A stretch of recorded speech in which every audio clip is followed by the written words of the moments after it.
iyi ni BBC gahuza miryango ivugira i Nairobi kuri metero 19:31 ku mirongo ya FM mu biyaga bigari no kuri interinete kuri bbcgahuza.com.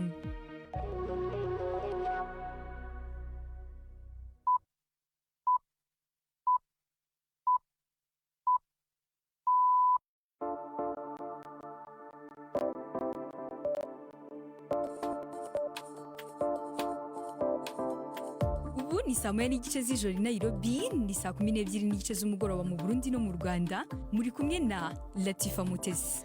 Ibihe byiza bakunze wa BBC gahuza miryango, mbaye ikaze mu makuru yo kuri uyu wa gatanu tariki ya 7 ukwezi kwa 8 uyu mwaka 2026. Izi ni zimwe mu ngingo z'ingenzi amakuru yacu agiye kwibandaho. Muri Republika ya Demokarasi ya Kongo, leta yafunguye imfungwa 15 zifitanye isano n'umutwe w'inyeshyamba wa M23 mwihererekanya ryafashijwe na komite mpuzamahanga ya Croix Rouge. Naho mu Rwanda Kiliziya Gatolika ivuga ko itakwirengagiza ibyifuzo byamwe mu rubyiruko ruvuga ko imyigishirize ikwiye kujyana n'ibihe. Rwose Kiliziya ihora yiteguye n'itaramo nkirisitu, rock nkirisitu n'izindi rwose njyana igihe cyose zigamije nyine kwamamaza inkuru nziza. Mu yandi makuru, mu mikino Norvege yasabye perezida wa FIFA Gianni Infantino kwegura. Aya makuru nandagezweho ntabacike. Gendi Yves Bucyana. Tufite n'igice cya kabiri cy'ikiganiro baza muganga kiza kugaruka ku bibazo byo kugira amaraso adahagije mu mubiri. Aya makuru ahagarariwe na Chansar Abimana. Mbere gutangira amakuru twabateguriye kuri uyu mugoroba ku buryo burambuye, Prime Ndikumagenge dutegura amakuru agezweho hirya no hino. Ibihugu vya Arabia Saudite, Turkiya na Pakistan vyashize umukono ku masezerano bihuriye ko yo kwivuna abansi, bivuga ko igitero kuri kimwe kizofatwa nk'igitero kuri vyose. Ayo masezerano abategetsi b'ivyo bihugu bitatu vyiganjemwo abayisilamu bayasinyiye mu gisagara ceranda ca Maka. Uko kongereza gufashanya mu bijanye n'umutekano kubaye mu nkuruma yatewe n'intambara ya leta zunze ubumwe za Amerika kuri Iran yakwegewemwo Arabia Saudite ikanabangamira gushora hanze ibitoro vyayo. Ayo masezerano ashize hamwe ububasha bwa Arabia Saudite mu buryo bw'amafaranga n'inguvu za gisirikare za Turkiya na Pakistan, igihugu kimwe conyene ciganjemwo abayisilamu gifise ibigwanisho vya nucleaire. Urwego rwa Afrika rujejwe kurwanya no gukinga indwara ruvuga yuko abantu mu kibano bategerezwa kugira uruhara runini gusumba uko biri gushika ubu mu guhangana n'ikiza ca Ebola kiriko kirarandagata ku murindi munini muri Republika ya Demokarasi ya Kongo. Umukuru w'urwo rwego Jean Kaseya yabwiye BBC yuko gukorana n'abakuru b'ibigwati bishobora gufasha kurwanya amakuru atariyo, kumenya abanduye hakiri kare no gushishikariza abantu gushingura abapfuye mu buryo butabatera kwandura. The new strategy that we discuss with President mu mukenyero mushasha twavuganye na President Tshisekedi ku itariki 5 kwezi k'umunani turi kumwe n'umukuru wa OMS, umwigisha Janabi na jewe hamwe n'abandi bafatanya bikorwa. Twabonye ko twokora muri iyo nzira nshasha. Muti niyihe rero? Nukugira ico twita umugambi w'inyishu ushingiye ku kibano. Ibintu vyose ubu bizoca bibera ku rugero rw'ikibano. Iyo ni impinduka ikomeye kuko turazi ko dushobora guhagarika ico kiza hamwe ivyo dukora vyose byoshingira ku kibano. We know that we can stop this outbreak when the community is involved. Muganga Kase yavuga yuko hariko rategurwa imigambi yuko ibikoresho byo gupima hamwe n'ibindi vyankenerwa ku magara y'abantu vyegerezwa ikibano. Ivyo bivuze mu gihe abantu bimaze kwemezwa yuko banduye Ebola muri Kongo barenze ibihumbi 4, muri abo abarenga 1,800 bakaba bamaze gupfa. Aya makuru mwumva na ya BBC. Muri Thailand, umuhungu w'umuyabaga yarashe mu ishure hapfa abantu 7, abandi benshi barakomereka. Igipolisi muri ico gihugu kivuga yuko uwo muhungu w'imyaka 14 yabanje kwica sekuru na inakuru imuhira iwabo, hanyuma aca atera ishure rya Debsirini hafi y'umurwa mukuru Bangkok aho yahora yiga. Amatohoza arabandanya kucatumye akora ivyo. Umushiranganje wa mbere wa Thailand yavuze yuko ibikorwa vy'uwo yarashe vyerekana yuko yari yabiteguye neza, azi intambwe akurikiza nico ashaka gushikako. Yemeye yuko agiye gushiraho amategeko mashasha yo kugenzura ibigwanisho bicira umuriro. Umupira w'amaguru ku isi ugumurushiriza kwicamwo ibice by'abashigikiye n'abadashigikiye umukuru wa FIFA Gianni Infantino. Ishirahamwe ry'umupira w'amaguru muri Norvege ryamusavye gutanga imihoho inyuma yaho ahebeye imigambi yo kugurisha imitahe mu mahiganwa ya FIFA. ryavuze yuko atagusubira inyuma kwa Infantino, ariko amashirahamwe y'umupira w'amaguru muri Argentine no muri Mexique yabaye ayavuba yashigikiye Infantino, gutyo abayitandukanije n'amahuriro yayo. Urwego rw'umupira w'amaguru iburaya UEFA ruja rwaramaze kuvuga yuko kuba urwego nyobozi rwa FIFA rwarashigikiye Infantino ivyo atandakimwe bihindura. Amashirahamwe yo muri Afrika yo aramushigikiye. Latifa, urakoze cyane Prime. BBC gahuza miryango kuri Sanganiro mu Burundi ni kuri FM 89.7.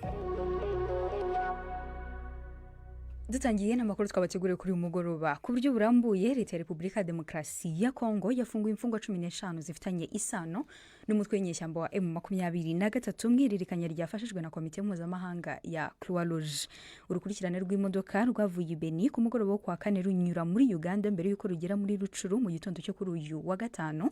Imfungwa zahawe ihuriro rya AFC ririmo M23 nk'ishami ryayo rya gisirikare. Icyo gikorwa cyakozwe muri gahunda y'amasezerano y'amahoro yashyizweho umukono mu kwezi kwa 9 mu mwaka wa 2025. Ni nkuru ya Emery Makumeno mwumva mu ijwi rya Jean Claude Mwambutsa.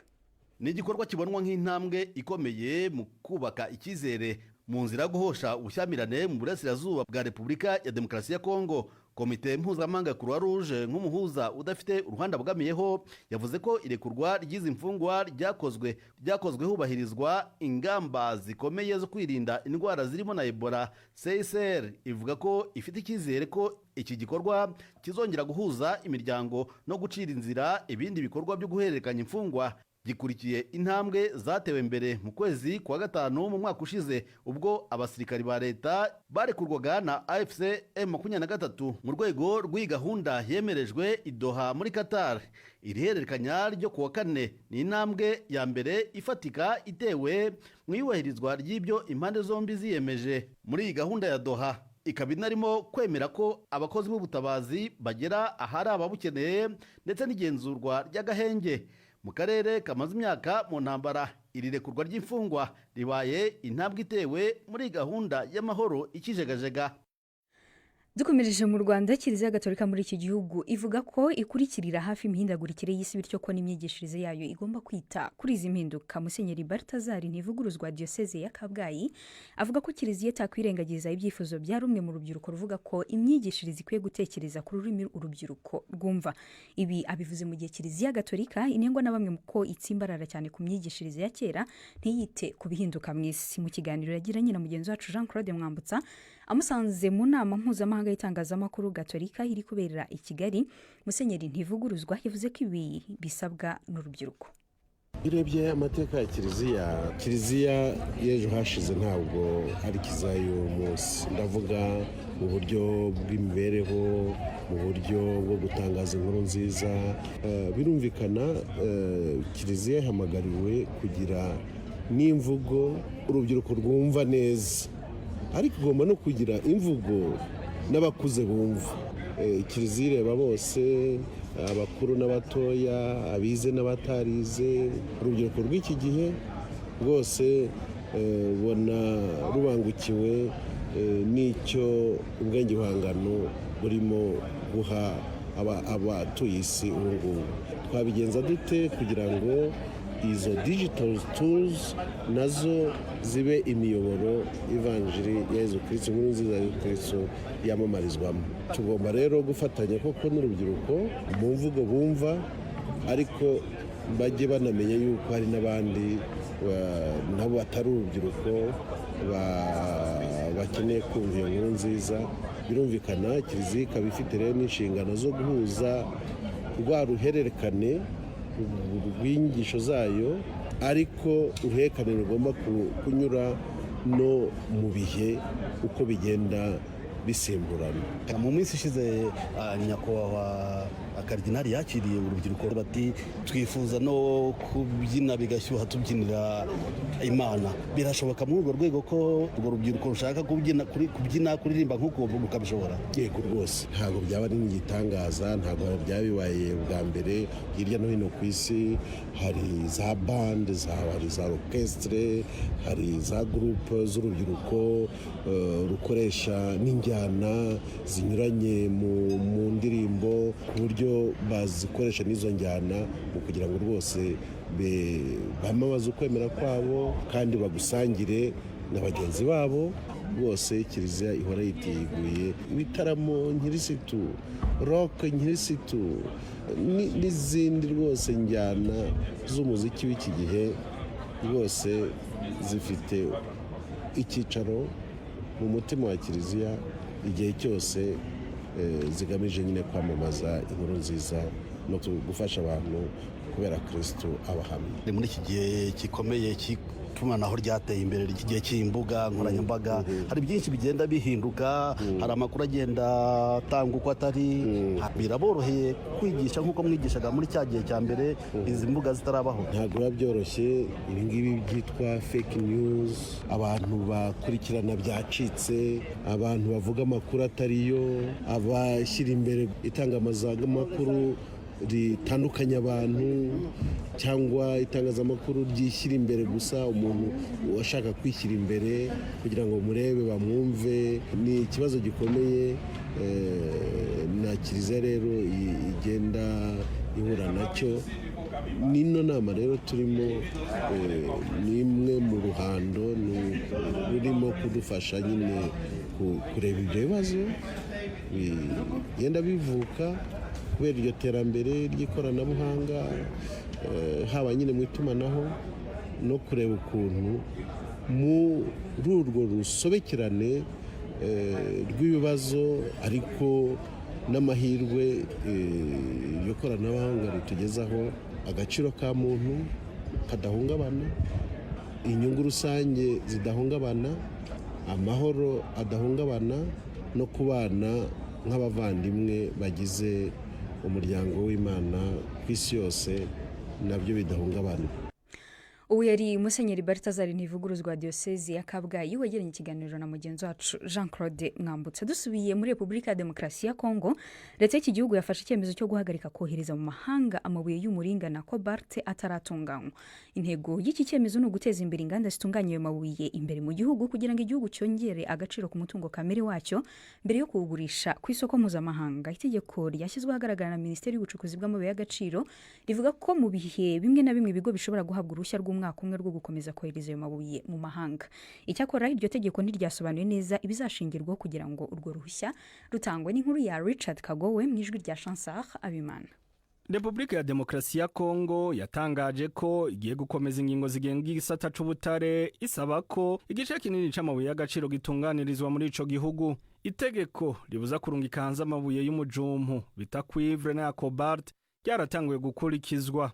Iryo tegeko ntiriraba amoko yose y'amabuye y'agaciro ataratunganywa, ahubwo riraba gusa ubwo bwoko bubiri.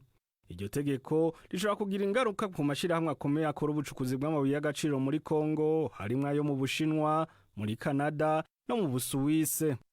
Muri kahise, Kongo yari yarigeze kubuza kurungika hanze amabuye ya cuivre na cobalt ataratunganywa neza, ariko rimwe na rimwe igatanga uburenganzira budasanzwe igihe ubushobozi bwo kuyatunganiriza mu gihugu bwaba budahagije. Iri tegeko ni kimwe mu bimenyetso vyerekana ko ibihugu byinshi vya Afrika harimo Guinea, Nigeria, Zambia na Zimbabwe biriko biragerageza gutunganiriza ubutare bwavyo mu gihugu kugira bibukuremwo inyungu nyinshi aho kuburungika hanze budatunganije. BBC gahuza miryango kuri Humuriza mu Burundi ni kuri FM 99.6. Dukomereje mu Burundi, reka tubasogongeze ku kiganiro imvo n'imvano yo kuri uyu wa gatandatu tuzagana n'umunyapolitiki utavuga rumwe na leta y'iki gihugu Agathon Rwasa wahoze ayobora ishyaka CNL kwazaza he muri politiki. Muri iki kiganiro mugenzi wacu Siriake Muhawe nayo yamubajije niba koko akiri umunyamuryango w'ishyaka CNL. Agathon Rwasa nije nashinze umugambwe CNL. Uko vyangenze zirinda kubijamwo, mugana nakubwiye yuko ibwirizwa shingiro ryari ryamaze kutwirukana burundu. Nakoze ibishoboka byose birakunda yuko umugambwe CNL ubaho. Hariho muri abo abakora kugira ngo umugambwe CNL ntuhave unemererwa ku buryo n'umunsi wemererwa. Ndababwiye tweje kuvugana n'umushikiranganje ko ordonnance yamaze kuyisinya. Ndababwiye yuko umugambwe wemewe, barakubise urutokero ruraturika yuko bidashoboka. rero umugambwe rero CNL umaze kubaho umenye yuko ikintu cyitwa systeme ntikigeze kibishima na buhoro buhoro ariko uracawurimo je nabwo nawushinze hama kubera ivyakozwe vy'amanyanga twaritwaye sentare nishobora gutanga inyishu yuko turaba CNL cyane tutaribo mugabo umugambwe CNL nije nawushinze ni hamwe uvura amaso umuntu akayagukanurira birababaje abantu nagize abashikiranganje abantu nagize abashinga amateka kugaruka bakanyoza umwavu ariko ntaco ubwo ntibashobora kubyumva nabi uvuze ko we bibageze kandi nkeka ico gikorwa mwaragisangiye twaragisangiye gute mu gushinga umugambwe none wenda kubwiye nti ingo tuje hamwe narose accord de principe yuko umugambwe uza kwemererwa ucuvuga yuko vy'ukuri uruhara rwawe aruruwe ko rungana n'ugwi wanje ko ari bo bari bagize izo nguvu z'umugambwe ni kuki atamushinga amateka n'umwe barose bana kwagize yuko mwafashe mugasabira umupfasuri wanyu kuba umushinga amateka wo mu karere k'umuseruko bwa Afrika abandi mu bugambwe atavyo bazi bandi mu bugambwe atavyo bazi yego baba bashikiranganje habaye inama y'urwego ruhe uragenda mu bambarize urwego rwakoranye kugira ngo uvuge ruti naka niwe dutanze kujya mu mushikiranganje n'uruhe no mu muryango hariho ingingo zifatwa na serugo kuko ataco ziheza ngo zice mu rugo n'izindi ngingo bisaba yuko bavugana. Ikiganiro kirambuye na Agathon Rwasa wahoze yobora ishyaka CNL ntikizabacike ejo kwa gatandatu ku mbuga nkoranyambaga zitandukanye za BBC gahuza miryango. Abategetsi muri Sri Lanka batangaje ko nibura imfungwa 3 zapfuye nyuma y'imvururu zabereye muri gereza ebyiri zitandukanye. Izi mvururu nizo ziheruka mu bibazo bikomeje kwiyongera muri gereza z'icyo gihugu. Guverinoma yashyizeho izindi nzego z'umutekano kugira ngo zongere kurinda gereza ndetse no gukumira ko habaho izindi mvururu. Ni inkuru ya Anbalasan Ethrajan mu ijwi rya Benjamin niyo kwizerwa. Umuyobozi umwe yavuze ko imfungwa ebyiri zapfuye mu mirwano yabaye hagati y'abacungagereza n'itsinda ry'imfungwa ryari ryegereje gutoroka gereza ya Kuruita iri hafi y'umujyi wa Latinapla muri Sri Lanka. Ahandi naho muri gereza iri i Colombo, umurwa mukuru w'icyo gihugu, hadutse imvururu nyuma y'aho abacungagereza basanze mu kigo hari ipaki irimo ibiyobyabwenge. Muri izo mvururu imfungwa imwe yahasize ubuzima mu gihe izindi 11 zakomeretse. Kuva mu kwezi kwa karindwi abacungagereza 10 n'imfungwa 23 bamaze kugwa mu mvururu zabereye mu zindi gereza ebyiri zo hanze y'umujyi wa Colombo. Abayobozi bavuga ko izo mvururu ahanini ziterwa n'ubucucike bukabije muri gereza. Imibare igaragaza ko gereza zo muri Sri Lanka zifungiyemo abantu bagera ku ncuro 4 z'ubushobozi bwazo busanzwe. Arakoze cyane Benjamin yo kwizerwa. Dukomeje mu makuru y'imikino twateguriwe na Yves Bucyana.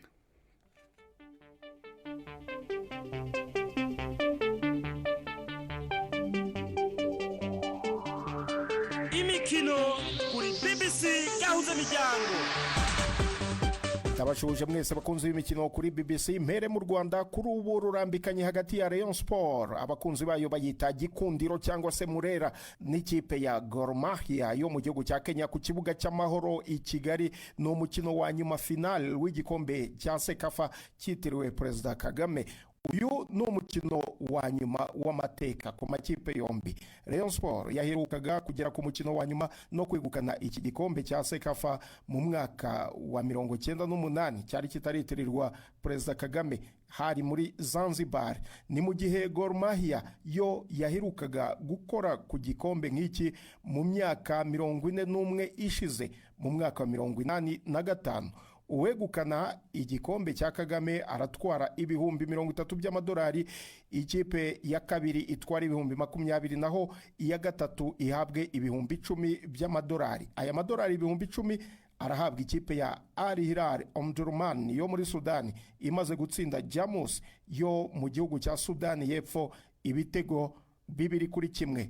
Yegukana umwanya wa gatatu ahandi ku isi Norvege yasabye perezida wa FIFA Gianni Infantino kwegura ku mirimo ye nyuma ya gahunda ye yanze gutungana yo kugurisha imigabane y'igikombe cy'isi ku bashoramari bigenga, ariko Mexique na Argentine byerekana ko bishyigikiye uyu mugabo w'imyaka 56 Benjamin Niyokwizerwa. Ndagushimiye cyane Yves. Norvege niyo yateye intambwe nini kurusha ayandi mashyirahamwe y'umupira w'amaguru, iry'Ubwongereza, Wales, Croatia ndetse na Albania. Yose yari yavuze ko akuye icyizere kuri Infantino, ariko ntiyamusaba kwegura ku mugaragaro. Infantino ntabwo afite igihagararo gikenewe ngo ayobore FIFA mu bihe nk'ibi turimo. Ibyo ni ibyatangajwe na perezida w'ishyirahamwe ry'umupira w'amaguru muri Norvege, Lise Kravanes, kuri uyu wa gatanu. Yongeyeho ati, nta gusubira inyuma kuri Gianni Infantino. Ubufatanye bw'umupira w'amaguru mpuzamahanga buri mu bibazo bikomeye, kandi tugomba kugira impamvu yo kwihuriza hamwe ubu. Kandi turasaba perezida wa FIFA kwegura ubu nyine. Yavuze kandi ko batazasaba inama y'igitaraganya ya UEFA, ahubwo ko mu biganiro bateganya na UEFA bazasaba Infantino kwegura. Hagati hari ko ishyirahamwe ry'umupira w'amaguru rya Mexique ryahisemo kutavuga rumwe n'impuzamashyirahamwe y'umupira w'amaguru muri Amerika ya ruguru, iyo hagati n'ibirwa bya Caraïbe CONCACAF, maze ritangaza ko rishyigikiye umukuru wa FIFA Gianni Infantino. Ishyirahamwe ry'umupira w'amaguru rya Mexique rigira riti, dushyigikiye ubuyobozi bwa perezida Infantino kugira ngo akomeze guteza imbere umupira w'amaguru biciye mu gukomeza inzego zishinzwe kuwukurikirana. Ishyirahamwe rya Mexique kandi ryongeye ko rishyigikira iby'impuzamashyirahamwe y'umupira w'amaguru muri Amerika y'Epfo. Ryari ryatangaje rivuga ko ritemera igerageza iryo ari ryo ryose ryo gukura Infantino ku butegetsi hatabaye itora ryitabiriwe n'amashyirahamwe 211 yose agize FIFA. Yves. Urakoze cyane Benjamin. Mu Bwongereza, Manchester City yanze igiciro cya mbere cy'amapawundi miliyoni 38 n'igice yahawe na Barcelona ishaka umukinnyi wo hagati Rodri. City yitegura kugurisha uyu munya Espanye, ariko ikaba yifuza arenga miliyoni 60 z'amapawundi. Uyu mukinnyi w'imyaka 30 ari mu mwaka we wa nyuma w'amasezerano mu ikipe ya Manchester City, kandi ntarasinya amasezerano mashya mu gihe hari ibihuha byinshi ko hazaza he. Byasaga naho Real Madrid ariyo yari ya mbere ku makipe yamwifuzaga, ariko mukeba wayo muri La Liga Barcelona yatangaje uyu munsi ko iri mu biganiro bikomeje n'abahagarariye uyu mukinnyi. Amakuru ya BBC Sport avuga ko ibiganiro na Real Madrid byamaze guhagarara. Ayo niyo makuru y'imikino nabateguriye. Gendi Yves Bucyana. Imikino y'ubwoko bwose.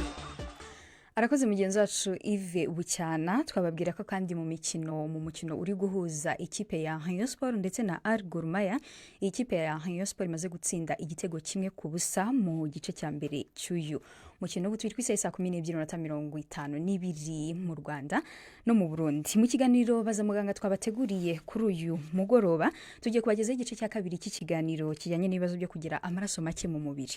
Ni mu kiganiro mugenzi wacu Yvette Kabatesi yegeranye na muganga Cyril Semana.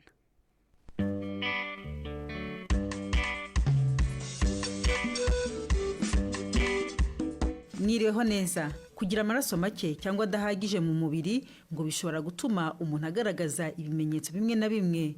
Ni mu gice cya kabiri ku bibazo byo kugira amaraso make na muganga Cyril Semana mu ivuriro Ubumuntu. Ibimenyetso akenshi abantu bafite amaraso make bagaragaza nuko bagira umunaniro uhoraho utuma badakora neza imirimo yabo. Ikindi kubera ko mu by'ukuri amaraso make ntagatuma ayabona oxygene ihagije mu mubiri we, no guhumeka biramugora. Ahumeka asa naho ahumekera hejuru kuko abashakisha uburyo yabona oxygene ariko bikanga. Ikindi nko mu biganza bye cyangwa mu nzara ze cyangwa hano mu bihenere by'amaso mu imbere ubona harabaye umweru hadatukura. Nabyo ni ibimenyetso ushobora kurebera inyuma. Ariko mu buryo bwa kiganga hari ibindi bintu umuntu areba apima.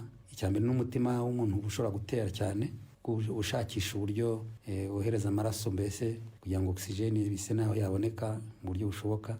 Ikindi kimenyetso wenda arananirwa, ashobora no kuzungera akitura hasi. Iyo bikabije umutima ushobora kugera naho ukagira ikibazo ukananirwa. Rero ni ikibazo cyihutirwa kuvurwa ngira ngo. Anemia ni ikibazo cyihutirwa cyane. Nawe urabyumva, oxygene iri mu bintu bitugize. oxygene iyo utayibona ntabwo umuntu ashobora kumara igihe kirekire afite anemi. Ubundi dufite tuzicamo ibice bibiri, hari anemi bita aigu ihutiye ije mu buryo bwihuse. Buriya ziriya anemi zihuse zishobora kwica abantu, nka anemi zitewe na accident, anemi zitewe n'indwara nka za malaria, ku buryo twaturemangingo malaria isa naho twashize mu mubiri, izo zirica vuba. Hari na anemi umuntu agira zisa naho umubiri uzihanganira bita chronique, n'izira twavuze nka zira za feri zituma feri iba nkeya. Buriya zo kubera ko umubiri ufite ukuntu wirwanaho muri twa feri ufite, umuntu azasa naho zitica vuba. Rero kwa muganga nyine umuntu wagize icyo kibazo cy'amaraso makeya mumufasha iki? Icyo tureba ngo icyateye amaraso makeya ni iki. Ni ukuvuga ngo niba amaraso makeya yatewe na malaria ubundi ugomba kuvura malaria, hanyuma ukareba anemi yasirangana iki. Ko iyo anemi yoroheje buhoro ushobora kuvura ya malaria, wa mubiri ugasa naho ukora twaturemangingo tundi dushya, ugasa naho bikosoka. Iyo malaria cyangwa se indi ndwara runaka yishe uturemangingo, ukabona uturemangingo twasa naho twashize burundu bitewe n'urugero uko rungana, ubundi ugomba kumuha amaraso kugira ngo abashe kubaho. Cyangwa se byangombwa ari anemi itewe no kubura feri, bwa butari twavugaga bw'ingenzi, hari abo tuvura duhaye turatunini bita feri, cyane cyane kuri ziriya anemi bita chronique. Mbese guhindura imirire cyangwa se guhindura imibereho ngo nabyo birafasha, nibyo muganga? Yego rwose, ari cyane cyane muri ya mirire irimo ubutare, za ndyo ziba mu butare. Hari indyo nk'inyama zitukura ziba mu butare, amashaza, ibishyimbo. Mbese buriya ni uburyo umuntu afata indyo kuko ubutare bundi kenshi umubiri ubukura mu ndyo turya. Rero mwagira inama ki abantu ku bijyanye n'iki kibazo cyo kubura amaraso cyangwa se kugira amaraso make? Icyo nagira abantu inama ni ukwivuza za ndwara mbese zitera kubura amaraso zibaho, cyangwa se wabona hari ukuntu umubiri wawe nawe uva amaraso mu buryo runaka bitewe n'ibibazo ufite, kwihutira kujya kwa muganga. Hari umuntu yakomeretse bigaragara ko yavuye amaraso menshi, hari igihe umuntu wenda umugore utwite, twavuze ko rimwe na rimwe babura amaraso kubera ubutare mbese bafite mu mubiri abusangira n'umwana atwite, cyangwa se b'abadamu bajya mu mihango igihe kirekire cyangwa gutuma ujya kwa muganga, cyangwa se mu bundi buryo bya bimenyetso twavuze nabyo ushobora kubigenderaho, kumva unaniwe, kumva uzungera utazi impamvu, cyangwa se usa nawe ubona ko urimo weruruka, byatuma ujya kwa muganga. Mu kabazo k'amatsiko naringize, ese nka buriya nk'iyo umuntu abazwe mu by'ukuri ntatakaza amaraso menshi ku buryo yakenera kongererwa? Ni ukuvuga ngo biterwa na kantite cyangwa se urugero rw'amaraso wabuze. Iyo ari makeya ntabwo wavuga ko ugomba guhita umuha amaraso. Muri rusange nk'umuntu mukuru agira amaraso nk'amaritiro 5, havuyemo igice cya litiro ntabwo biba bikabije. Ubundi wenda ibindi tutavuze ni uko uriya mubiri ufite uburyo bwo kwirwanaho utuma amaraso asa naho uyakamisha iyo ari mava. Twavuze twaturemangingo bita plaquette tugitangira. Umurimo dushinzwe ni ugutuma amaraso avura. Iyo umuntu avuye amaraso umubiri bisa naho mbese plaquette ziza zigasa naho zihagarika, ya amaraso ari mava nta gukomeza kuva. Umuntu uri avuye amaraso uriya hari n'igihe plaquette nazo zigabanuka, byose kwa muganga barayipima. Buriya nk'iyo umuntu atakaje amaraso gutyo ubusanzwe bitwara igihe kingana gutse kugira ngo umubiri wongere wenda ukora yandi? Ntabwo buri umubiri ufite ukora amaraso ako kanya, bitwara nk'amezi 2-3. Hari ibyiciro amaraso agenda acamo agenda akorwa kugira ngo azagere mu buryo aba akuze ku buryo akoreshwa. Muganga Cyrille Semana watubwiraga ku bibazo byo kugira amaraso make arakoze. Rero nanone kubifuza kubaza mwakoherereza ibibazo i Kigali ni ku gasanduku k'amabaruwa 2790. Mushobora no kohereza ubutumwa kuri email ya bazamuganga@gmail.com. Muramuke neza. Mugenzi wacu Vite Kabatesi arakoze cyane. Ikiganiro Baza Muganga nicyo kituje ku musozo w'amakuru twabateguriye kuri uyu mugoroba. Mbere yo gusoza reka twongere tuyibutse zimwe mu ngingo z'ingenzi amakuru yacu yari yibanzeho. Muri Repubulika ya Demokarasi ya Kongo, leta yafunguye imfungwa 15 zifitanye isano n'umutwe w'inyeshyamba M23 mwihererekanya ryafashijwe na komite mpuzamahanga ya Croix Rouge. Naho mu Rwanda, Kiliziya Gatolika ivuga ko itakwirengagiza ibyifuzo bya rumwe mu rubyiruko ruvuga ko inyigishirize ikwiye kujyana n'ibihe. Twumvishe icyo Musenyeri abivuga. Aho tubonera no gushimira abakomeje kudukurikira ku rubuga rwacu rwa YouTube, harimo Claude Niyogusenga, Jerome Calixe ndetse n'abandi batandukanye, tutibagiwe kandi na Facebook. mwari kumwe nanjye Latifa Mutesi, naho kwanga bw'ibyuma twari kumwe na Iber Masua. Aya makuru yarahagarariwe na mugenzi wacu Chansar Abimana.